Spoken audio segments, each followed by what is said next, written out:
అయ్యా జగన్మోహన్ రెడ్డి, నీ పేటీఎం బ్యాచ్కి కాస్త శిక్షణ ఇప్పివయ్యా. అందరూ నీలాగే నేను ఫస్ట్ క్లాస్ స్టూడెంట్ అని 10th ఫెయిల్ అయిన ఎదవలు ఉన్నారు. ఎందుకంటే ఈ మాట అంటున్నావు?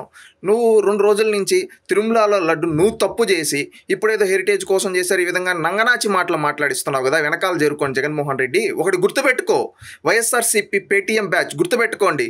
హెరిటేజ్ అనేది చంద్రబాబు నాయుడు గారు ముఖ్యమంత్రి కాకముందు నుంచి ఉంది. ఓకేనా? అంచెలంచెలుగా ఎదిగి ఈరోజు ఆ స్థాయికి వచ్చింది. తిరుమల టెండర్లో ఏనాడు కానీ హెరిటేజ్ పాల్గొనలేదు. ఇది మేము ఖచ్చితంగా చెప్పగలుగుతాం. మీరు కావాలంటే టెండర్స్ లిస్ట్ కూడా చెక్ చేసుకోండి. ఎందుకు ఊరికే నోటుకు వచ్చినట్టు బుర్ర జల్తా ఉండడం? మీ నాయకుడు మీ చరిత్ర గురించి చెప్పమంటారా? సాక్షి పేపర్ ప్రతి సచివాలయంలో వేసుకోవాలి, ప్రతి వాలంటీర్ వేసుకోవాలి, ప్రతి కంపెనీ వేసుకోవాలని చెప్పి రూలు పెట్టి కోట్లు యాడ్లు ఇచ్చి సాక్షి పేపర్కి దోచిపెట్టిన వ్యక్తి జగన్మోహన్ రెడ్డి. ఆ సొమ్ముతో బతికేది మన భారతీ రెడ్డి గారు. అదేవిధంగా భారతీ సిమెంటు ప్రతి ఒక్క దగ్గర నాడు నేడు అని ఏ కార్యక్రమం జరిగినా దానికంతా భారతీ సిమెంటును పంపించి కోట్లు ప్రభుత్వ సొమ్మును పంచిపెట్టింది మీ నాయకుడు జగన్మోహన్ రెడ్డి. తెలుసుకోండి పేటీఎం బ్యాచ్.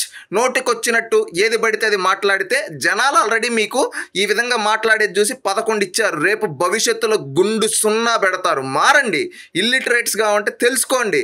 అంతేగాని నోటికొచ్చినట్టు మాట్లాడతాం, రాజకీయాలు చేస్తామంటే రేపు భవిష్యత్తులో మిమ్మల్ని భూస్థాపితం చేస్తారు. ఇప్పటికే దేవుడితో రాజకీయం చేస్తే ప్రజలందరూ చీకొడతా ఉన్నారు మీ మొహాల మీద.